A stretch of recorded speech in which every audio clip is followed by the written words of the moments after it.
እግዚአብሔር የነገረህ ቀን አይደለም ፕላን ያደረገው፣ ሳትወለድ ነው ፕላን ያደረገው። ስለዚህ በአንተ ምክንያት መሃል ላይ ሐሳብ አይቀይርም። ሰዎችም ሁሉ ክፉ መንገዳቸውንና የግፍ ሥራቸውን ይተዉ፣ እኛ እንዳንጠፋ እግዚአብሔር ራርቶ ከጽኑ ቁጣው ይመለስ እንደሆነ ማን ያውቃል? የትም ብገባ እግዚአብሔር አለ። ቸርች እኮ ብቻ አይደለም እኮ እግዚአብሔር የሚያየው ታውቃለህ። የትም ያያል። እዚህም የትም አለ እግዚአብሔር። የትም አለመኖር አይችልም።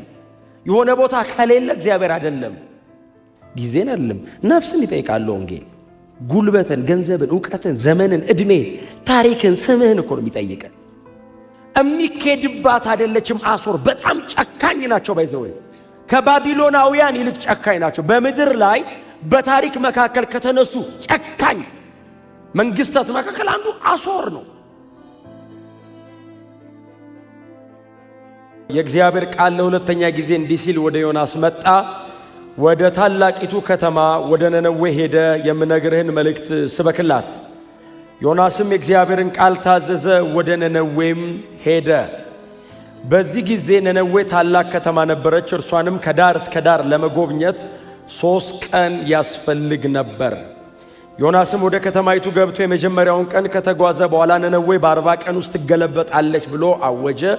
የነነዌም ሰዎች እግዚአብሔርን አመኑ፣ ጾምንም አወጁ። ሰዎቹም ሁሉ ከትልቁ እስከ ትንሹ ማቅ ለበሱ። ወሬውም ወደ ነነዌ ንጉሥ በደረሰ ጊዜ ከዙፋኑ ወረደ፣ ልብሱንም አወለቀ፣ ማቅም ለብሶ በአመድ ላይ ተቀመጠ። ከዚያም እንዲህ ሲል በነነዌ አዋጅ አስነገረ፣ ከንጉሡና ከመሳፍንቱ የወጣ አዋጅ። ማንም ሰው ወይም እንስሳ የከብት መንጋም ሆነ የበግ መንጋ ምንም ነገር አይቅመስ፣ አይብላም፣ ውሃም አይጠጣ። ነገር ግን ሰውም እንስሳ ማቅ ይልበስ፣ ሁሉም አጥብቆ ወደ እግዚአብሔር ይጩ። ሰዎችም ሁሉ ክፉ መንገዳቸውንና የግፍ ሥራቸውን ይተዉ፣ እኛ እንዳንጠፋ እግዚአብሔር ራርቶ ከጽኑ ቁጣው ይመለስ እንደሆነ ማን ያውቃል? እግዚአብሔርም ምን እንዳደረጉና ከክፉ መንገዳቸውም እንዴት እንደተመለሱ ባየ ጊዜ ራራላቸው፣ በእነርሱም ላይ ሊያመጣ ያሰበውን ጥፋት አላደረገም። ጌታ የተባረከ ይሁን። የትንቢተ ዮናስ ምዕራፍ 3 ትንቢተ ዮናስ ምዕራፍ 3 ላይ ከቁጥር 1 እስከ 10 ድረስ ያለውን ሙሉ ምዕራፉን ነው ያነበብነው። ነቢዩ ዮናስ ወደ ነነዌ ተልኮ ያቀረበው መልእክት ነው አይደል? ሙሉ ምዕራፎቹ እነዚህ የምናነባቸው ትንቢተ ዮናስ ላይ ያሉት ምዕራፎች በሙሉ የሚናገሩት አንድ ነቢይ እግዚአብሔር ተነሳለው። ሰሜን እስራኤል አካባቢ የነበረ ነቢይ ነው። ተነስቶ ወደ አሕዛብ ከተማ የተላከ መልእክተኛ ነው። ወደ አሕዛብ ከተማ የተላከ መልእክተኛ ነው። በጣም ታላቅ ነቢይ ነው ዮናስ። በጣም ታላቅ ነቢይ ነው። በእስራኤል መካከል እግዚአብሔርን አምላክ ባረገ ሕዝብ መካከል፣ ሕጉን በሚያቅ ሕዝብ መካከል፣ ቤተ መቅደስ በመካከሉ ባለ ሕዝብ መካከል ማገልገል ቀላል ሊሆን ይችላል። እግዚአብሔርን በማያቅ ሕዝብ መካከል፣ አሕዛብ በሆኑ ቀጥሎ ደግሞ በአሦራውያን መካከል ይህንን ማገልገል ቀላል እንዳይመስላችሁ።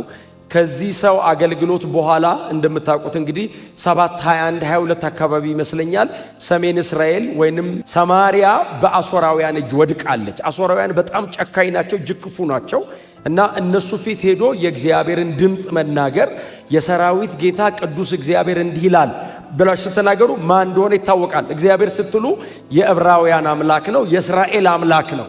የእስራኤልን አምላክ ጠርቶ በአሦራውያን መካከል እንደዚህ አይነት መልእክት መናገር በጣም ከባድ ነው። አሁን እንደዚህ አይነት ከተማ ሄዳችሁ እግዚአብሔር ከተማይቱን ያበለጽጋታል ብትሉ ቀላል ነው።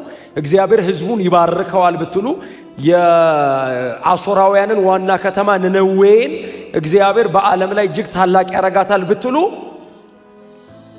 አካሄዳችን ያስታውቃል ነው የሚሏችሁ። ከተማይቱ በጣም ታላቅ ናት አይደል? ስናነበው ምናልባት አብራችሁኝ አንብባችሁ አስተውላችሁት ከሆነ ከተማይቱን ሄዶ ለመጨረስ እንኳን 3 ቀን ይፈጅበት ያለ። እንዲህ ለማቋረጥ ምን ያክል ትልቅ ከተማ ቢሆን ነው? አዲስ አበባ 3 ቀን አይፈጅም ለማቋረጥ። በጣም ግዙፍ ናት ከተማይቱ። እና ዮናስ የአንድ ቀን መንገድ ከሄደ በኋላ ነው አይደል ይሄ ዛሬ ያነበብነውን ምዕራፍ 3 ላይ ያለውን ትክክለኛውን መልእክት ቀጥታ እሱና ህዝቡ ተገናኝተው ያስተላልፈው። ታሪኩ እንግዲህ የሚጀምረው ምዕራፍ 1 አካባቢ ነው። እግዚአብሔር መጥቶ የአማቴ ልጅ አማቴ ነው የሚባለው ማለት ነው አባቱ። እንግዲህ የአማቴ ልጅ ዮናስን መጣና እግዚአብሔር መልእክት አለኝ ዮናስ፣ ሸክም ልስጥህና ይሄንን መልእክቴን ወስደ እንደ መልእክተኝነትህ እንደ ነብይነትህ የኔ አፍ እንደመሆነ እኔ ምለውን ጠብቆ እንደሚናገር አገልጋይ መሆነ እኔ መልእክት አለኝ ሂድና ተናገርልኝ አለው። እግዚአብሔር ራንደምሊ የሆነ ግለሰብ ብድግ አድርጎ አይደለም ተናገር ያለው።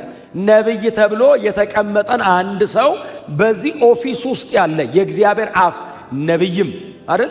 ነብይም የእግዚአብሔር አፍ ማለት ነው። ባይዘው ቃሉ ከእግዚአብሔር የሰማውን ቀጥታ ሳይጨምርም ሳይቀንስም የሚያስተላልፍ ማለት ነው። ባይዘው በጣም ከባድ ነው ትርጉሙ። አንተ የኔ አፍ ነህ፣ አፌን ደግሞ ተናገር ብለው እምቢ አይለኝም። ያልኩትን በሙሉ ያስተላልፋል። ጀስት ኢንስትሩመንት ነህ፣ መጠቀሚያዬ ነህ። አዎ ሂድና ተናገርልኝ አለው። እናገራለሁ። መልእክቱን የት ነው የምናገረው አለው። ወደ አሶር መንደር ትሄዳለህ አለው። አሶር ምናልባት ክፍሉን ዮናስ ነው የጻፈው። ትንቢቱን ተናግሮ ከተመለሰ በኋላ ስለጻፈው አንዳንዱን ነገር አይነግረንም እንጂ ወደ አሶር ሲለው አሶር የሚኬድባት አይደለችም። አሶር በጣም ጨካኝ ናቸው። ባይዘው ከባቢሎናውያን ይልቅ ጨካኝ ናቸው። በምድር ላይ በታሪክ መካከል ከተነሱ ጨካኝ መንግስታት መካከል አንዱ አሶር ነው። ሂድና አሶር አለው። እሺ መሄዱን ሊሂድ ምንድነው ድምፁ እግዚአብሔር ያለው? ዋና ከተማችሁ ነነዌ ትገለበጣለች። በዚህ እግዚአብሔር አሶር ልካይ እኔን ልካይ እግዚአብሔር ነው በል ብለኝ ከተማችሁ ይገለበጣል። እንዴት ነው የምትገለበጠው? ሳፍተሮ ለአሶር እኔስ መናገሩን ልናገር። እንዲህ ስትራክቸርድ የሆነች በሚሊተሪ ቢሆን የታጠረች በመናፍስቱ ዓለም ቢሆን ዝግ ሰማይ ያላት አሶር አንተ ባልካት በእነዚህ ቀናት 40 ቀን ውስጥ ትገለበጣል። ምን ማለት ነው? እግዚአብሔር ወይ ረዘም አድርገው አይሄድም አይገጥምም። እና እግዚአብሔር መልእክት ሲሰጠው ዮናስ እኔ በጣም ሩም አለ ዮናስ። በጣም ብዙዎቻችሁ መጽሐፍ ቅዱስን ስታነቡ በእግዚአብሔር በኩል ቆማችሁ ነው የምታነቡት። ትክክል ነው። መጽሐፍ ቅዱስ ለእግዚአብሔር ሳይድ አድርጎ ነው ሁሉ የሚናገረው። እኛም ሁላችን ለእግዚአብሔር ነው ሳይድ የምናደርገው። ዮናስ ግን በተወሰነ መንገድ ሩም አለ ለዮናስ። ዮናስ አሁን አምጾ ሻሻ አይደለም ፈርቶ ነው የሚለው። ይሄ እግዚአብሔር እዚህ አካባቢ ነው ያለው ልሽሻ። ምክንያቱም ምዕራፍ 1 ቁጥር 4 ላይ ከእግዚአብሔር ፊት ኮበለለ ነው የሚለው። ባይዘው ከአገሩ ወጣ አይልም፣ ከእግዚአብሔር ፊት ነው የሚለው። ከእግዚአብሔር ፊት ማለት እግዚአብሔር እዚህ አካባቢ ነው፣ ቤተ መቅደሱ አካባቢ ነው። ከፊቱ ዞር ካልኩኝ ሌላ ሰው ፈልጎ ይናገራል ብሎ እግዚአብሔር አይኑ በምድሩ ሁሉ ፊት ነው። ይሄንን ቴዎሎጂ ዮናስ አያውቀውም። ዮናስ የሚያውቀው እግዚአብሔር እዚህ ቤተ መቅደሱ ውስጥ ታቦቱ አካባቢ ነው ያለው። አዎ ሲናገራል እዚሁ አካባቢ። ራቀ ካልኩኝ ያው በቃ እዚሁ አካባቢ ሰው መርጦ ሂድ ሊል ነው። አልገባውም ተርሴስም እግዚአብሔር እንዳለ የትም አለ እግዚአብሔር። እስቲ አሜን በሏ። አጋንንት የሚገዛበት ሀገር እግዚአብሔር የነገስታት ንጉሥ ሆኖ ይኖራል። ምክንያቱም ከዚህ ታሪክ በኋላ ነው የነ ዳንኤል ታሪክ ያለው። የዳንኤል ታሪክ ዮናስ በፊት ቢሆን ዮናስ አይኮበልልም። ምክንያቱም እግዚአብሔር ባቢሎን ውስጥ በዳንኤል እንዴት እንደረገጠ ቢያነብ የእግዚአብሔር እግር ነበር ዳንኤል። እግዚአብሔር በባቢሎን የሚረግጠው በዳንኤል ነበር። አገር ጨለም ድቅድቅ ብሎ የእግዚአብሔር መልአክ ከሰማይ መጥቶ ልገባ ነው ሲል ሁሌ ምን የምንማረው የፋርስ አለቃ አትገባም ሲል እገባለሁ አለ። አትገባም ማለት የኔ ነው አሉ። የፋርስ አለቃ ውሸቱን አይደለም እውነቱን ነው። ባይዘው መልአኩም ለዛ ነው ቆሞ የተደራደረው። ባይዘው ተደራደረው። ከዛ እኮ ነው የተዋጉት። አትገባም አለ። እገባለሁ አለ። ምንም የለህም አለ። እዚህ የለህ የኔ ነው በሙሉ። አርኮን ማለት ረጅም ዘመን በመኖር የምድሪቱን ከመሰረቷ ጀምሮ የገነባት ማለት ነው ትርጉሙ። ዝም ብሎ ድንገት የመጣ አይደለም። የትምህርት ስትራክቸሩን የሰራሁት እኔ ነኝ። ፖለቲካል ሪፎርሙን እኔ ያመጣሁት፣ አገሩን መሰረተ ልማቱን እኔ የሰራሁት። አትገባም የኔ ነው በሙሉ አለው። ሳር ቅጠሉ የኔ ነው አለው። ዳንኤል አለ ያው ከህንድ እስከ ኢትዮጵያ ጠቅጠቅ ብሎ ጨለማ መሃል ላይ ዳንኤል ሽንቁር ያረጋት መብራት አለች እንዲህ ብቻዋን። ያው ዳንኤል አለው አዎ አትገባም ማለት ያው ዛጋታው ማለት መርገጭ የለም። ያው መርገጭ አላስገባም ዳንኤልን አወጣዋለሁ አለው። እንግዲያው አለው ዳንኤል ይወጣም አለው። እሱ ላይ ረግጬ ነው ማፈርሰው አለው። የእግዚአብሔር ሌጋል ግራውንድ ዳንኤል ነበር። እግዚአብሔር ባቢሎን ገብቶ ለመስራት ሌጋል ግራውንዱ ህጋዊ መቆሚያው ዳንኤል ነው። ስለዚህ በዳንኤል ላይ ቆመ፣ ባቢሎንን ገለበጠው። እንደዚህ አይነት ነገር አንብቦ ቢሆን ዮናስ አይኮበልልም። የትም ብገባ እግዚአብሔር አለ። እስቲ አሜን በሏ። የእግዚአብሔር አይን በምድር ሁሉ ቸርች እኮ ብቻ አይደለም እኮ እግዚአብሔር የሚያየው ታውቃለህ። የትም ያያል። እዚህም የትም አለ እግዚአብሔር። የትም አለመኖር አይችልም። የሆነ ቦታ ከሌለ እግዚአብሔር አይደለም። የትም አለ። ልዩነቱ የት በምንድን ነው ያለው ነው። እዚህ ሊባርከን ነው፣ የሆነ ቦታ ሊቆጣ ነው። የሆነ ቦታ ያው አሁን እንትን እግዚአብሔር የለም እንዳትሉ፣ የትም አለ። በቁጣው የሆነ ቦታ ይኖራል። ለምሳሌ ሲኦል አይነት ቦታውን በቁጣው ነው ያለው። የእግዚአብሔር ቁጣ ነው የሚነደው እዛ። እዚህስ ባላለቀ ራሱ እኮ ነው። ሁለት ጊዜ እኮ አይደለም፣ ራሱ ነው። እስቲ አሜን በሏ። እና ዮናስ ወደ ነነዌ አሁን ዘላው አለና ዞር ብሎ ያገኛት ገንዘብ አለችው፣ የመርከብ መክፈያ ፈላለገና አንዴ ብሎ ዱርማን ያሳረገ ጓዟን ጠቅለል አረገና ሄዶ እንትን ዳር ቆመ። በመርከብ ለመሄድ እንትን ሐይቅ ዳር ቆመና ወዴት ነው የምትሄደው እቺ መርከብ ሲል ወደ ተረሴስ አሉት። እዛ ዓለማዊ ነው ያለው፣ እግዚአብሔር ምን አይናገር። ጭልም ያለ ከተማ ነው፣ በዚህ ማንም አያቀኝም። ተረሴስ ለመሄድ የመርከብ ከፍሎ ይላል። ገብቶ ቁጭ አለ ቢል ምን አለበት? ወደ ውስጥ ገብቶ ተኛ ይላል። ታውቃለህ፣ ረብሾኛል እግዚአብሔር አሁን በሰላም ብቻ እግዚአብሔር የለም ወላት ወደ ውስጥ ገብቶ አይደል? ወደ ውስጥ ነው የሚለው ዕቃ ስር ሲል የመርከቡ ሰዎች እየቀዘፉ ሲሄዱ ባህር ላይ ማዕበል ተነሳ። እንደው እኮ እግዚአብሔር መንገድ ላይ አይቆምብህ። ማዕበሉ እንዳይመስልህ እኮ እኔው ማዕበሉ አይደል፣ ማዕበል ችግር ናቹራሊ የሚነሳል። ሰዎቹ ማዕበሉ በማን ኃጢአት ነው የተነሱ አሉ ይላል። አንተ ዝም ብሎ ማዕበል ተነሳ አይሉም እንዴ? ኃጢአት የሰራ ለዚህ ውስጥ አሉ። አዛብ አይኑ ይከፈታል። ባይዞ አንተ ስትኮበልል አራራ ተመለስ ይላል። ዓለማዊ በጌታ አይደለም የምትለው ሰውዬ መንገድ ልክ አይደለም ይልሃል።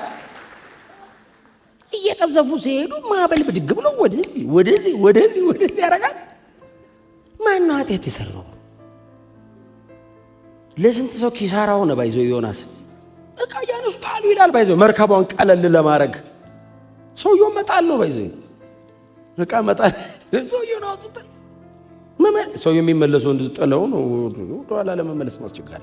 ስለዚህ ሰውየው እናት እግዚአብሔር ትራንስፖርቴሽን አለው። አንበሪ የሚል ቃል አሳ ነባሪ ነው የድሮ ቋንቋ መሰለኝ። አንበሪ አሳ ነባሪ አዘጋጅቷል። አሳ ነባሪው እኔ ምን ሊሰራ እንደገቡ ፈጥሮት መሰለኝ። ለዚህ ለዮናስ ሁለት ሲል ተፈጥሮ ሊሆን ይችላል፣ አላቅም እኔ። ምክንያቱም ድሮ እንትን እየበላ ኖረ የሚል የለውም። ባይዚ ዮናስን ጨረሰ አሳ ነባሪው ራሱ ከዛ ታሪክ የለውም። ከዛ ዕቃ ወርውረው አይቆምም ማዕበሉ። እጣ ተጣጣሉ። ከዛ ዮናስ አለ ያ ሰውዬው እንግዶ ሰው እስቲ ቀስቀሰው ና በለው አሉትና እና እስቲ አንተ እጣችን መሃል ግባ እንጣጣላሉት። እሻል ምን አለ እኔ ቢል እግዚአብሔር ከቆመ ፊት አጋጣሚ እንዳይመስልህ ያስይዛል። ያደጉ እንድገም አለ። እኛ እኮ እንደዛ ነው። በዚህ የእድሜ ጉዳይ እንጂ አሁን የመብሰል ያለ መብሰል የትልቅ ሰው የመሆን ያለ መሆን እንጂ እኮ እንደዛ ነው እኮ እኛ። እስቲ ቆይችን ምልክት ያረጋታል። ጌዲዮን እንደሷ ነው ጉድ ያደረገው እግዚአብሔር። ሂድና ምድያምን ተዋግተህ እንዳንድ ሰው አድርገህ ትመታልኛለህ ምናምን ሲለው እግዚአብሔር አሁን ሰው አታ ነው ደግሞ እግዚአብሔርስ የሚጠይቀው ነገር በጣም ከባድ ነገር እኮ ነው የሚጠይቀው። አሁን እኮ እኛን ምን ጠየቀን? ለነገሩ ምን ያልጠየቀን ነገር አለ? በእውነት እየመለሰን ከኖርን እኮ ነው እየተባረከን የምንሆነው እንጂ እግዚአብሔር እኮ ይጠይቀናል። ሕይወትን ይጠይቃል። አዲስ ኪዳን ደግሞ ሕይወትን ሁሉ ይጠይቃል። ጊዜን አይደለም ነፍስን ይጠይቃል። ወንጌል ጉልበትን፣ ገንዘብን፣ እውቀትን፣ ዘመንን፣ እድሜ፣ ታሪክን፣ ስምህን እኮ ነው የሚጠይቀን። እየሰጠን እንድንኖር ጌታ ይርዳል። እውነቴን ነው የምላችሁ የሚጠይቀንን ለሰው አይደለም ያልኩት ለጌታ እየመለሰን እንድንኖር እና አራኔ ወገኔ ቤተሰቤ እኔ አይደል ያለው ወረደታች ድረስ ወገኔ ከእስራኤል የተናቀ ነው የምናሴ ነኝ። ከምናሴ ወገን እኔ ቤተሰብ ታናሽ ነው፣ ከቤተሰቤ እኔ መጨረሻ ነኝ አለ። የመጡ ደሊስት እኮ ነው የጠራኸው እግዚአብሔር። ሰው ከፈለክ ሲሉ አንተን ነው የፈለከው። በል እንግዲህ አንተ ኮንክ የጠራኸኝ አለው። አዎ ዛሬ አሉ እቺን ቱናን አስተካክላለሁ፣ መሬቱ በሙሉ ውሃ ርሶ እቺ ደርቃ ትደር አለ። ደረቅ ብላ አደረች። አጋጣሚ ሊሆን ይችላል እግዚአብሔር ብሎ ምን እንዳልተቃለ አጋጣሚ ሊሆን ይችላል። ደግሞ ፈራው። አትቆጣኛል ልድገም እጣዋን መጽሐፍ ቅዱስ ላይ ያን ችግር የለውም አለው እግዚአብሔር። ልድገም አለው። እንግዲህ አለው መሬቱ በሙሉ ደርቆ እሷ ብቻ ትርጠብ አለው። መጽሐፍ ሲነገር ረጠበች አይደለም የሚለው ሲጨምቃት ሁለት ምናምን ውሃ ወጣው ይላል። አገር ከው ብሎ አድሮ ብቻውን ውሃ። በል እንግዲያው እግዚአብሔር ጠርተኸኛል አለ። ከፈለገ አይተውህም፣ አልፈለከኝም ብሎ አይተውህም። ባይዘው እግዚአብሔር የነገረህ ቀን አይደለም ፕላን ያደረገው፣ ሳትወለድ ነው ፕላን ያደረገው። ስለዚህ በአንተ ምክንያት መሃል ላይ ሐሳብ አይቀይርም። ጎናቸው ለሰው ከፈለገ ተስማምተ ቀጥል በሉት።